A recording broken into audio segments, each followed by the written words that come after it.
है कि वो नेपाल में सचिन से विवाह करके धन परिवर्तन कर चुकी हैं।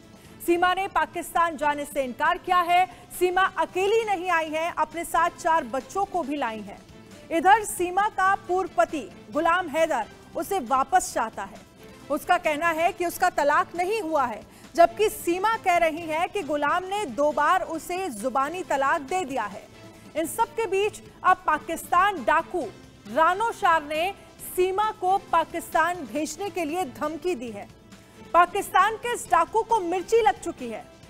सीमा को लेकर कच्छ के डाकू रानो शार ने कहा है कि अगर 2 दिनों के भीतर सीमा को पाकिस्तान नहीं भेजा गया तो वो यहां मौजूद एक मंदिर पर हमला कर देगा, साथ ही हिंदुओं पर अत्याचार भी करेगा।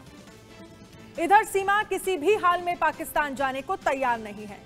सचिन की मोहब्बत का असर सीमा पर ऐसा हुआ है कि उनके पहनावे से लेकर खाने पीने के तौर तरीके में जमीन आसमान का अंतर आ गया है। सीमा का कहना है कि वो पाकिस्तान जाने के बजाय जेल जाना और अपना गला रेतना या जहर खाना पसंद करेंगी। इधर सीमा को दोबारा गिरफ्तार कर लिया गया है। उस पर भारत में अवैध तरीके से घुसने का केस दर्ज हुआ है, जिसके बाद पहले भी सीमा से पूछताछ जो है वो लगातार की गई थी और पूछताछ के बाद हालांकि उन्हें जमानत मिल गई, लेकिन अब ये कहा जा रहा है कि दोबारा से गिरफ्तारी जो है वो सीमा की कर ली गई है। तो किस तरह से सीमा को लेकर अब पाकिस्तान में खलबली मची हुई है और लगातार अब पाकिस्तान की तरफ से धमकी जो है वो सीमा को भेजी जा रही है। पाकिस्तान का जो डाकू है रानो, वो सीमा को धमकी दे रहा है और ये कह रहा है कि अगर सीमा को वापस पाकिस्तान नहीं भेजा गया तो यहाँ पर मैं एक हिंदू मंदिर पर हमला करूंगा और हिंदुओं पर अत्याचार करूंगा। इस पर तमाम सवाल जो हैं वो खड़े हो रहे हैं और इस पर चर्चा करने के लिए हमारे साथ हमारे संवाददाता साथ ही खास मेहमान जुड़ गए हैं।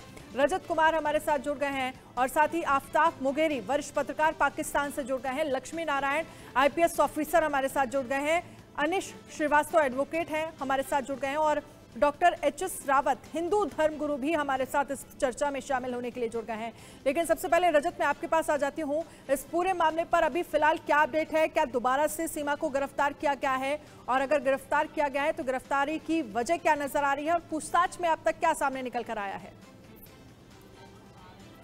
देखिए, बिल्कुल गिरफ्तार तो नहीं कहेंगे, ये जरूर है कि कुछ पुलिस की टीम है सीमा और जो सचिन के घर पर पहुंची थी। लगभग 1 से 1.5 घंटे तक सीमा और सचिन से पूछताछ की और साथ ही सीमा के पास जो दस्तावेज थे उनकी भी जांच पड़ताल की थी। आरोप है कि कुछ कह सकते हैं कि कुछ चीजें जो गलत तो नहीं लेके आई है। जिस तरीके से जो पाकिस्तान लगातार हिंदुस्तान के खिलाफ बोल रहा है कि सीमा को वापस करें, नहीं तो जो हिंदुस्तान में पाकिस्तान में जो हिंदू है उनके ऊपर आक्रमण करेंगे, जिसके चलते लगातार जो यूपी पुलिस है वो अलर्ट हो चुकी है और साथ ही खुफिया एजेंसियां वो अलर्ट हैं। अभी कुछ समय पहले जो नोएडा पुलिस थी वो यहां पर पहुंची हुई थी। लगभग 1 से 1.5 घंटे तक सचिन और सीमा से पूछताछ की है। फिलहाल मैं उसी जगह पर मौजूद हूं। आप देख सकते हैं सीमा के घर के बाहर जमावड़ा लगा हुआ है, भारी संख्या में लोग मौजूद हैं। लगभग 3 से 4 दिन हो चुके हैं सीमा इस रघुपुरा गांव में मौजूद है। लोगों का तांता लगा हुआ देख सकते हैं। ये सीमा का घर है,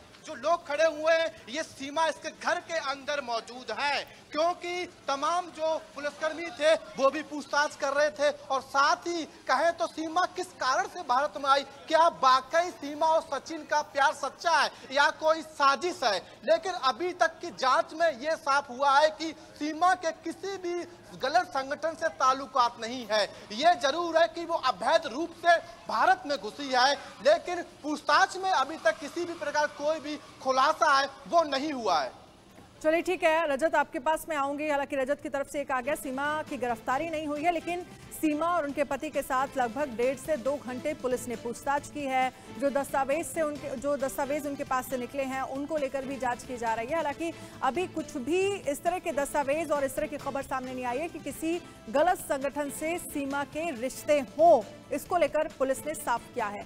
आफ्ताब मुगेरी वरिष्ठ पत्रकार पाकिस्तान से हमारे साथ जुड़ गए हैं। आफ्ताब जी, आपसे ही शुरुआत कर लेती हूँ और जरा समझना चाहेंगे कि सीमा हिंदुस्तान पहुंच गई हैं और किस तरह से पाकिस्तान की तरफ से उन्हें धमकी दी जा रही है। पाकिस्तान का एक डाकू जो है वो उन्हें धमकी दे रहा है। HS रावत भी इस पर हमारे साथ बने हुए हैं। HS रावत जी, आपके पास आ जाते हैं।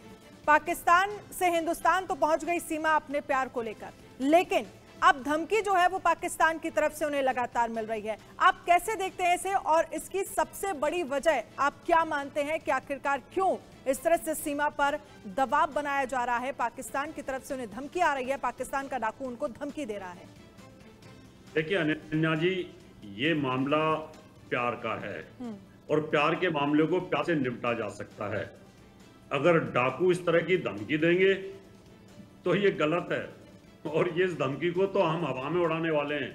हमें ऐसी धमकियों की कोई परवाह करने वाले नहीं है। हाँ, पाकिस्तान सरकार कोई धमकी देती तो बात समझ में आती कि पाकिस्तान सरकार धमकी दे रही है। ये दो देशों का मामला है। एक तो अवैध तरीके से यहाँ पर घुसना, अपने प्यार के लिए घुसना, अपने प्यार को पाना, और फिर अगर उसको ऐसा लगता है मेरा प्यार सच्चा है, मुझे पाकिस्तान नहीं जाना चाहती, तो ये सरकारों का मामला है। सरकार के लेवल पे इसको निपटा जाना चाहिए। लेकिन जिस प्रकार से डाकू ने धमकी दी है, क्या अगर भेदो नहीं तो मंदिरों पर हमला करेंगे और हिंदुओं पर हमला करेंगे, वो फिर उस डाकू की बहुत बड़ी भूल है। इतनी बड़ी भूल करके और इतने बड़े बयान देने के बाद तो मुझे लगता है कि आप बहुत बड़ी गलती कर रहे हो। इसका खामियाजा यहाँ भी बहुत सारे ऐसी मस्जिदें हैं जो सेंसिटिव एरिया में हैं, और यहाँ पर भी बहुत सारे डाकू भी हैं जो आपको पाकिस्तान से उठा के लाने की हिम्मत भी रखते हैं। इसलिए इस तरह की धमकी देना तो मुझे लगता है किसी जनता का अपमान है, किसी देश का अपमान है, और किसी हिंदू जो एक धर्म है उसका अपमान है। इस तरह की वाहियात बेतुकी की बातें नहीं करनी चाहिए। हाँ ठीक है, आप वहां पे डाकू हो सकते हैं, कोई चूड़ियां थोड़ी पहन के बैठे हुए हैं कि आप मंदिरों पे हमला कर देंगे। मंदिरों की तरफ आपकी ये जो राइफलें एक घूम नहीं सकती। अगर एक घूम गई और एक मंदिर पे हमला किया तो यहाँ पर 10 मस्जिदों पे हमला हो जाएगा, ये ध्यान में रख लीजिएगा। इस तरह की धमकी देना मुझे लगता है ये उचित नहीं है। बड़े प्यार से इसको समझाने की जरूरत है, और इसको देश के लेवल पर, पाकिस्तान और हिंदुस्तान की सरकारों के श्रावण जी, मैं आपके पर। पास आऊंगी। लक्ष्मी नारायण जी हमारे साथ जुड़े हुए हैं। लक्ष्मी नारायण जी, इस पूरे मामले को लेकर आप कैसे देखते हैं? पुलिस की तरफ से इस तरह के मामलों पर क्या कार्रवाई होनी चाहिए? क्योंकि बिना वीजा लिए पाकिस्तान से सीमा जो है वो हिंदुस्तान आ गई हैं, और उनकी तरफ से ये दावा किया जा रहा है कि उन्होंने और उनके पति ने, जो कि अब पति बन गए हैं उनके, नेपाल में उन्होंने शादी की और उन्होंने अपना धर्म परिवर्तन भी कर लिया है, हिंदू धर्म अपना लिया है। क्या आप मानते हैं इस वजह से पाकिस्तान को मिर्ची लग रही है? देखिए अनन्या जी, इसमें 3 पहलू हैं। एक तो पहला पहलू तो ये है कि सीमा शादीशुदा थी, अब उन्होंने दोबारा शादी की है, तो क्या तलाक हुआ था या नहीं, इस बात का सत्यापन होना, वेरिफिकेशन होना आवश्यक है, क्योंकि हमारे हिंदू धर्म में इस तरह की शादियां मान्य नहीं है।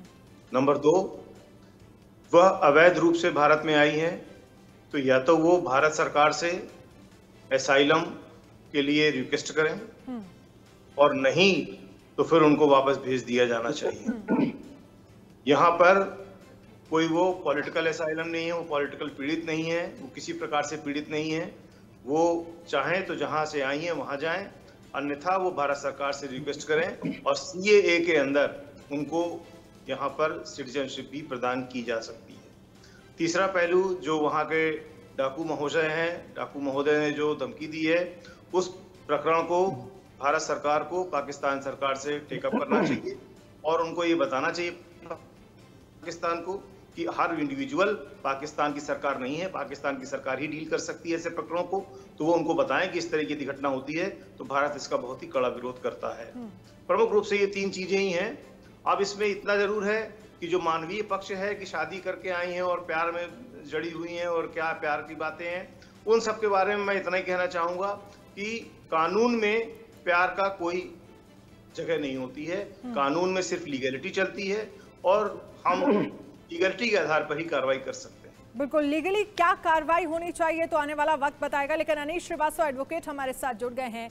अनीश, सीमा के जो पूर्व पति हैं हैदर, वो ये कह रहे हैं कि उनका तलाक नहीं हुआ है, लेकिन सीमा ये कह रही है कि जुबानी तौर पर उनका तलाक उनके पति हैदर के साथ हो चुका है और उसके बाद उन्होंने शादी की। इस तरह के केसेस अगर होते हैं और साथ ही वीजा ना होने के बावजूद पाकिस्तान से हिंदुस्तान आ जाना, इस तरह के मामले अगर सामने आते हैं तो फिर क्या कार्रवाई होती है और किस तरह का इस तरह के केसेस कैसे आगे बढ़ते हुए नजर आते हैं?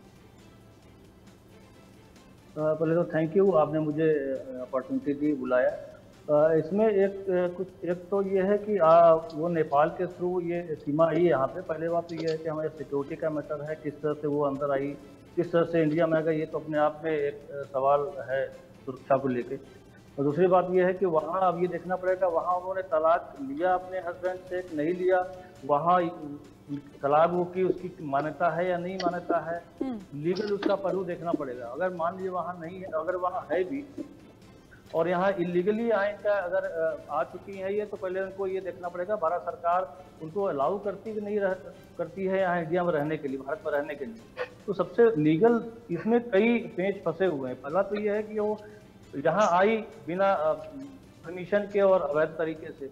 दूसरा ये है कि शादी भी उनका लीगल नहीं हो रहा है, क्योंकि वो वहाँ तलाक देकर आई है या नहीं आई ये क्लियर नहीं हो रहा है। तलाक देकर भी आई है अगर वहाँ पे वो इंडिया में आई है, तो यहाँ उनको वो स्टेटस मिलेगा या नहीं मिलेगा, क्योंकि अगर स्टेटस मिलता है, भारत सरकार उनको परमिशन अगर देती है, तो स्पेशल मैरिज एक्ट में उनको जाना पड़ेगा, हम वो फॉलो करेंगे 1954 का। और अगर वो बता रही हैं कि हमें उसको हिंदू धर्म अपना लिया है, तो हिंदू धर्म अपनाया है, उसका पूरा प्रोसीजर फॉलो किया है कि नहीं फॉलो किया है, और उसके बाद वो हिंदू मैरिज एक्ट से हम गवर्न करेंगे। तो अभी तो परमिशन और उसके अलाउ की बात नहीं, अभी तो ये है कि उनके भारत में कितने दिन वो रह सकती है, नहीं रह सकती है। अभी क्योंकि न्यूज आ रही थी कि उन्होंने दोबारा अरेस्ट कर लिया गया है, तो पहले तो उनको यहाँ भारत में रहना है नहीं रहना है ये डिसाइड हो, उनका आना लीगलिटी उनको वेरीफाई करना पड़ेगा। लेकिन भारत में क्या इस तरह की शादी को मान्यता मिलती है जिस तरह से सीमा हैदर ने शादी की है? नहीं, अगर देखिए, अगर मुस्लिम है वो और वहाँ यूसीसी या जिस तरह से हमारे यहाँ कोर्ट की बात हो रही है, मेरे नॉलेज में तो शायद वहाँ है नहीं इस तरह का। अगर वो मानता है भी तो वो उसको भी वो उसका कोई मतलब नहीं रह जाता कि वहाँ तलाक देकर आई या नहीं आई है। तो उनको अगर तलाक देकर भी आई है, उसको मान्यता अगर मान ली भी एक तरफ से मान लिया जाए मिला हुआ, तो हमको स्पेशल मैरिज एक्ट में आना पड़ेगा। लेकिन स्पेशल मैरिज एक्ट में भी उनको भारत सरकार से परमिशन लेनी पड़ेगी कि शादी होगी या नहीं होगा, उसको उस पर उसका स्टैंप लगेगा, लीगलिटी उसकी होगी कि नहीं होगी। तो ये सब कई पेच फंसे हैं, इसलिए इस पर एकदम से क्लियर करना तो बड़ा मुश्किल है कि कई पहलू उसमें फंसे हुए हैं अभी, तो अरेस्ट होगा नहीं होगा। ठीक है अनिश जी, आपके पास आऊंगी। हमारे साथ आफ्ताब मुगेरी पाकिस्तान के वरिष्ठ पत्रकार भी जुड़ चुके हैं। आफ्ताब जी, आपसे समझना चाहेंगे, सीमा अपने प्यार की खातिर पाकिस्तान से हिंदुस्तान तो आ गई, लेकिन लगातार पाकिस्तान की तरफ से उन्हें धमकी दी जा रही है। रानो वहां का एक डाकू है कच्छ का, जो उन्हें धमकी दे रहा है, कह रहा है कि अगर सीमा वापस यहाँ पर नहीं भेजी गई तो वहां पर हिंदुओं से अत्याचार करेंगे और हिंदू मंदिरों पर हमला करेगा, ये उसकी तरफ से कहा जा रहा है। क्या कहेंगे आप इस पूरे मामले को लेकर? देखिए जी, मैं इसको बिल्कुल जानता हूँ सीमा को, और मेरा ताल्लुक भी कराची और सिंध परान से है, सूबाई सिंध से है। और ये जो सीमा है वो जेकबाबाद सिंध का जो है एक डिस्ट्रिक्ट है, सिंध और बलूचिस्तान की सीमा पे सरहद पे एक शहर है, वहाँ की ये रहायशी है। और इसके साथ साथ वो कराची में भी रही, और कराची के बाद उसने जिस तरह से नेपाल के थ्रू हिंदुस्तान में पहुंची हैं, ये अपनी जगह पे बहुत बड़ा अहम सवाल है। मगर सवाल आपने जो उठाया है कि एक डाकू ने कोई जो है उन्होंने धमकी दी है, वो वीडियो मैंने भी देखी है। मगर यहाँ पे तय है कि उस डाकुओं की जो हैसियत है वो यही है कि इस वक्त वो खुद मफरूर है, उस पर जो हैंड मनी रखी हुई है, उसको जो है सिंध पुलिस और पाकिस्तानी सिक्योरिटी फोर्सेस ने जो है यकीनी तौर पर ढूंढ रहे हैं। अगर सोशल मीडिया पे किसी ने बयान जारी किया है तो मैं समझता हूं कि इस बयान की कोई अहमियत नहीं है, मगर अहमियत इस बात की है कि सीमा ने जो है पाकिस्तान और हिंदुस्तान पार्टीशन के बाद ब्रिटिश लॉ जो हमारे यहाँ भी मौजूद है, आपके यहाँ भी मौजूद है, सीमा ने जो है उसके शोहर हैदर से मेरी सऊदी अरब में बात भी हुई थी आज, तो उसने ये डिनाई किया आपके चैनलों पे भी और पाकिस्तान के चैनलों पे भी और हमसे भी कि उसने उसको तलाक नहीं दी है। अगर खुला दिया है, तलाक और खुला में फर्क है, ये समझना पड़ेगा। चाहे हिंदुस्तान में करोड़ों मुसलमान रहते हैं और हिंदुस्तान के साथ साथ पाकिस्तान में रहते हैं, अगर कोई खातून या कोई लड़की अपने शोहर से खुला लेती है तो वो कोर्ट से रुजू करती है। आपके कानून के माहिर भी आपके साथ मौजूद थे, उन्होंने भी यही बात की और मैं भी वही बात दोहराता हूँ कि कानूनी हैसियत इस लड़की की सीमा की है क्या। पाकिस्तान में अगर खुला कोई भी खातून लेती है अपने शोहर से तंग आके उसके जुल्म से, या फिर वैसे भी तो लेकिन आफ्ताब जी, सीमा ये लगातार कह रही है कि 4 साल से उसके पति से सिर्फ 2 बार उसकी बात हुई है और बात में भी जुबानी तौर पर तलाक दिया गया पति की तरफ से। और साथ ही दूसरा आपसे ये समझना चाहेंगे कि सीमा ये कह रही है कि वो पाकिस्तान नहीं जाना चाहती। सिंध प्रांत की आप बात कर रहे हैं, उनकी तरफ से कहा गया कि वहां पर किस तरह से अल्पसंख्यकों पर बेरहमी बरती जा रही है, कैसे अत्याचार वहां पर औरतों के साथ हो रहा है, वो इस बात को लगातार कह रही हैं। और वो कह रही हैं कि मैं पाकिस्तान नहीं जाना चाहती, मैं पाकिस्तान सरकार से ये कहना चाहती हूँ कि इस पूरे मामले को लेकर पाकिस्तान सरकार उन्हें आश्वासन दे, जिस तरह से धमकी उन्हें रानो की तरफ से मिल रही है। देखिए, रानो की कोई हैसियत ही नहीं है। मैंने आपको कहा कि वो एक कच्चे का एक छोटी एरिया का एक कोई भी है, अगर ऐसी बात तो उस पर यकीनी तौर पर पाकिस्तान गवर्नमेंट और सिंध हुकूमत उस पर एक्शन लेगी। मैं आपसे जो टेक्निकल आप कह रही थी, वो 4 साल से वो आया ही नहीं। उनके बच्चे जो है 4 जो हैं, वो उनकी उम्रें देखें आप, उसके पास जिस तरह से बर्थ सर्टिफिकेट होते हैं, इसी तरह FRC होती है जो उससे बरामद हुई है।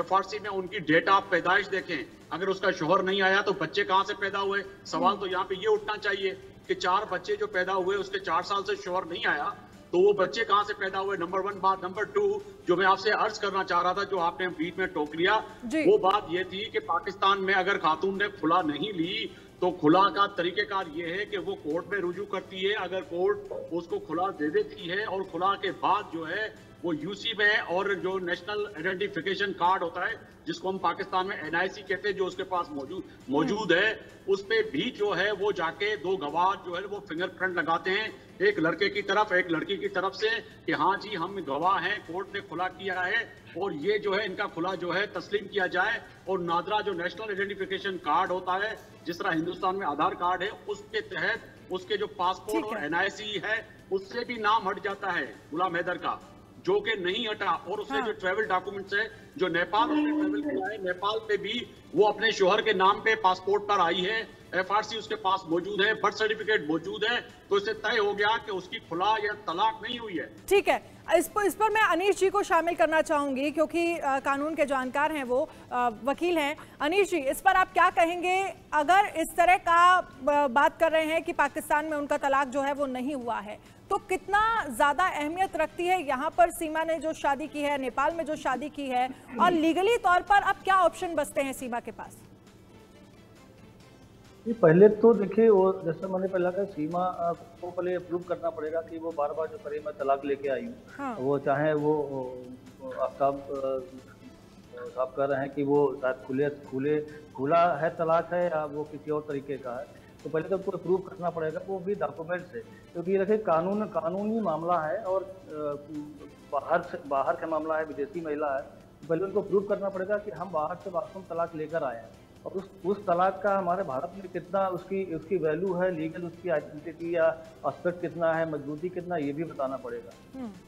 तो ये इतना आसान नहीं है। इसमें ये भारत सरकार के लिए मैं बार कह रहा हूँ, ये कुछ सुरक्षा का मामला भी है, और ये केवल एक मामला ऐसा है जो अगर ये इजली ये हो गया या उसको परमिशन मिला, जो विदेशी मिला, तो इससे भी आगे के लिए भी रास्ता खुलेगा और काफ़ी परेशानियाँ बढ़ जाएंगी।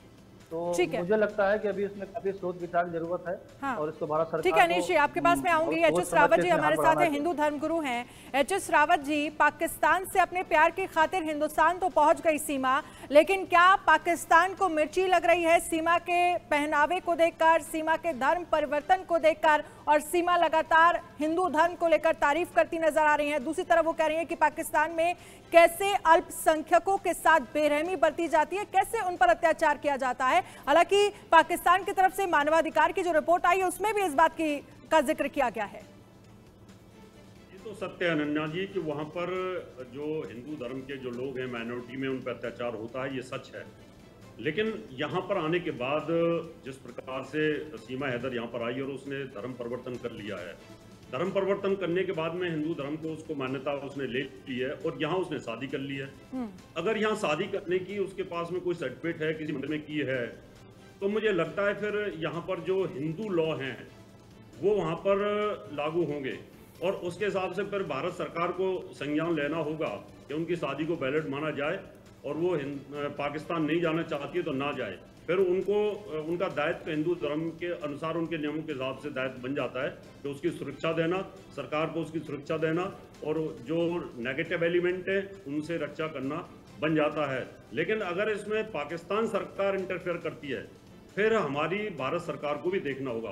लेकिन एज ए हिंदू धर्मगुरु मैं ये कहना चाहता हूँ, अगर उन्होंने अपना धर्म छोड़ दिया और हिंदू धर्म को अपना लिया और शादी कर ली है और यहाँ की शादी का कोई सर्टिफिकेट है तो सरकार को यहाँ पर उनको सहायता करनी चाहिए, उसकी सुरक्षा करनी चाहिए और उसको वहाँ पर वापस दोबारा से पाकिस्तान नहीं भेजना चाहिए। अगर पाकिस्तान दोबारा भेजा जाता है तो उनकी जान को खतरा होगा, उनकी बच्चों की जान को खतरा होगा, जिस प्रकार से उसको वहाँ पर धमकियां मिल रही है। अनन्या जी, आफ्ताब मुंगेरी जी, क्योंकि सीमा खुद भी ये कह रही है कि मैं पाकिस्तान जाऊंगी तो मेरे जान को खतरा है।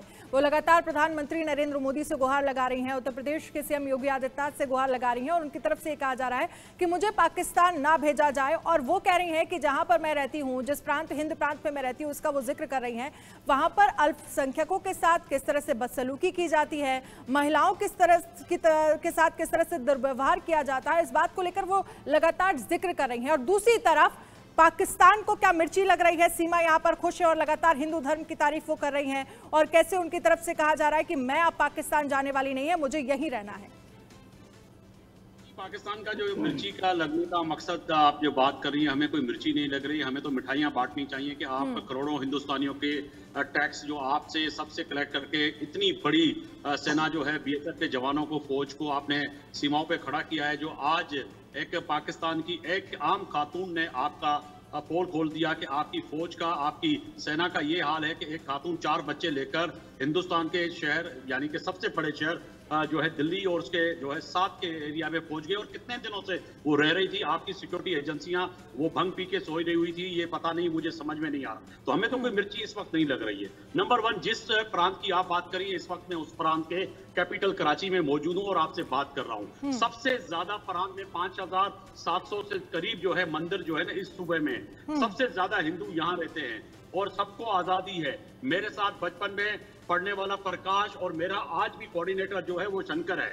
कोई ऐसी बात है नहीं कि आप जो है ना ये मीडिया जो है टीआरपी के चक्कर में बढ़ाते हैं कि जी पाकिस्तान में पता नहीं क्या। आपने 2022 में मानवाधिकार की जो रिपोर्ट सामने आई थी उसमें ये जिक्र किया गया था कि कैसे अल्पसंख्यकों के खिलाफ वहां पर अत्याचार हो रहा है। आफ्ताब जी सुन लीजिए पहले, क्या आपने वो रिपोर्ट देखी, उस रिपोर्ट को आपने पढ़ा? और एक महिला अगर ये कह रही है कि वहां पर कैसे महिलाओं के साथ, हालांकि ये कोई नई बात नहीं है, इस तरह की खबरें वहां से सामने आती रही हैं, मंदिरों पर हमला करना, अल्पसंख्यकों पर हमला करना, ये पाकिस्तान के लिए कोई नई बात नहीं है। लक्ष्मी नारायण जी, आफ्ताब जी आपको रोकना चाहूंगी, सुन लीजिए पहले, आफ्ताब जी सुन लीजिए। लक्ष्मी नारायण जी, आफ्ताब को सुना आपने, उनकी तरफ से ये कहा जा रहा था कि किस तरह से एक तरह से वो सवाल ये भी खड़े कर रहे थे कि तमाम जो सुरक्षा एजेंसियां हैं, जो इंटेलिजेंस है, उसको लेकर वो जिक्र कर रहे थे कि कैसे एक महिला जो है वो आ जाती है, हालांकि नेपाल के रास्ते वो हिंदुस्तान आई हैं, और क्या तमाम एजेंसियां यहाँ पर कहीं ना कहीं चूक हुई है एजेंसियों की तरफ से, और इस तरह से अगर कोई महिला आती है, क्योंकि दूसरी तरफ जासूसी का भी आरोप उन पर लग रहा है, पुलिस लगातार पूछताछ कर रही है। देखिए, हमारा जो भारत का जो बॉर्डर है नेपाल से लगा हुआ पूरा और बांग्लादेश से भी लगा हुआ, टोटल मिला बहुत बड़ा है। और इसके पहले भी हमारे यहाँ बहुत से रोहिंग्याज आए, बहुत से बांग्लादेशी आए और ये सब इलीगल इमिग्रेंट्स के रूप में ही आए। तो कहीं ना कहीं पर ये चूक तो सभी बॉर्डर्स में होती ही रहती है। ये बात अलग है कि हम लोग जब बॉर्डर से कोई आ जाता है तो उसका स्वागत करते हैं, उसका कत्लेआम नहीं हो जाता है। तीसरी बात ये है कि जो ये आई है महिला, तो जो इसके लीगल पक्ष है, वैसे बहुत से रोहिंग्याज रह ही रहे हैं इलीगल रूप से, ये भी इलीगल रूप से रह सकती है, लेकिन अगर इसको भारत सरकार से अप्लाई करना है तो ये अप्लाई करे।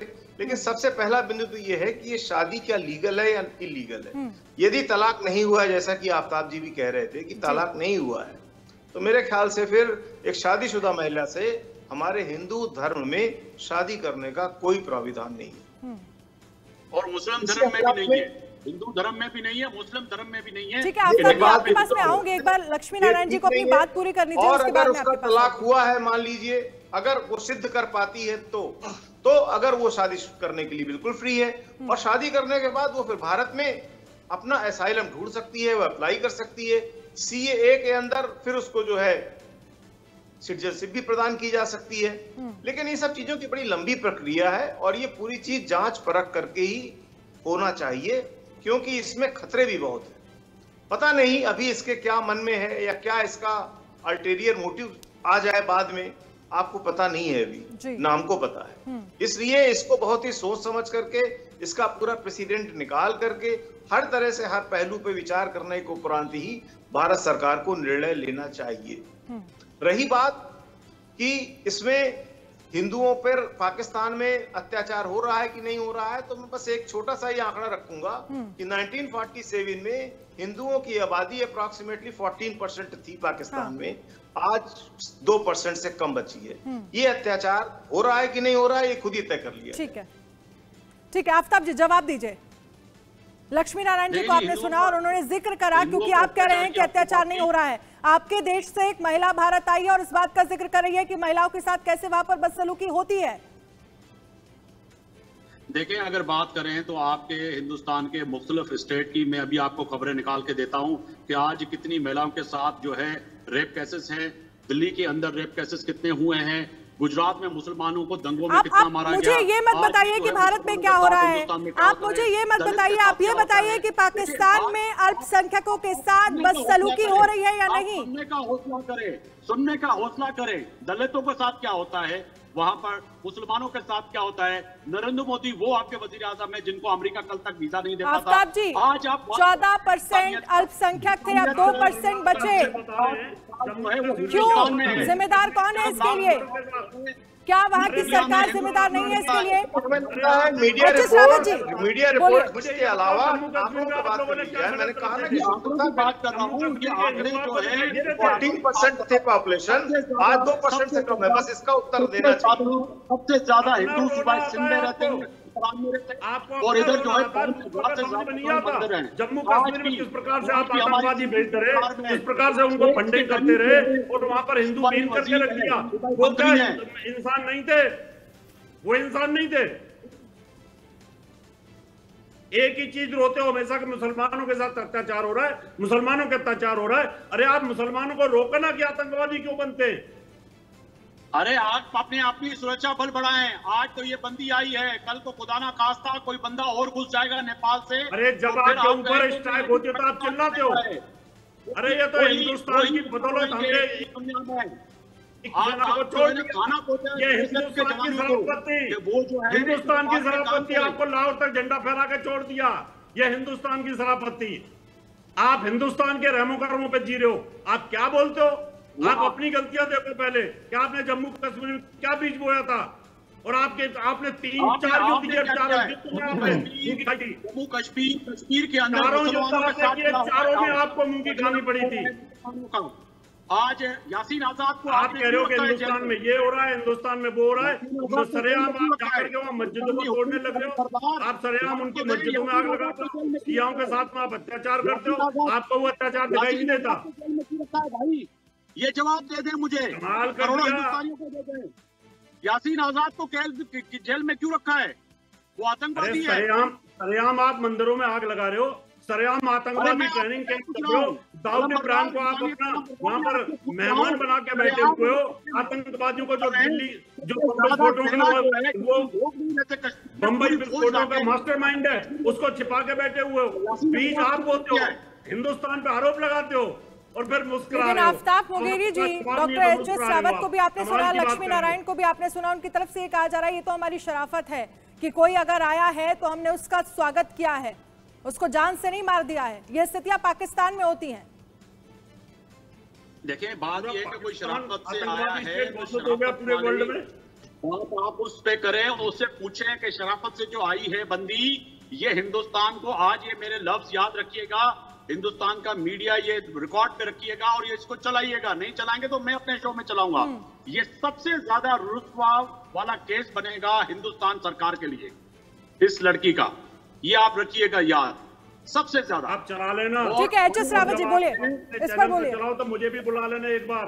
मैं भी आपको आईना दिखाऊंगा, आप पत्रकारों को भी आईना दिखाऊंगा और आपके वहां की जनता को भी आईना दिखाऊंगा, पाकिस्तान को भी आईना दिखाऊंगा। आप बुलाना एक बार। लेकिन आफ्ताब जी, एक मजबूरी एक औरत की ये भी तो समझिए कि उसकी स्थिति अब क्या हो गई है, और आपके पाकिस्तान में किस तरह के हालात हैं कि एक महिला जो है वो हिंदुस्तान में रहना पसंद कर रही है, दोबारा अपने देश जाना पसंद नहीं कर रही है। आप सोचिए कि उसकी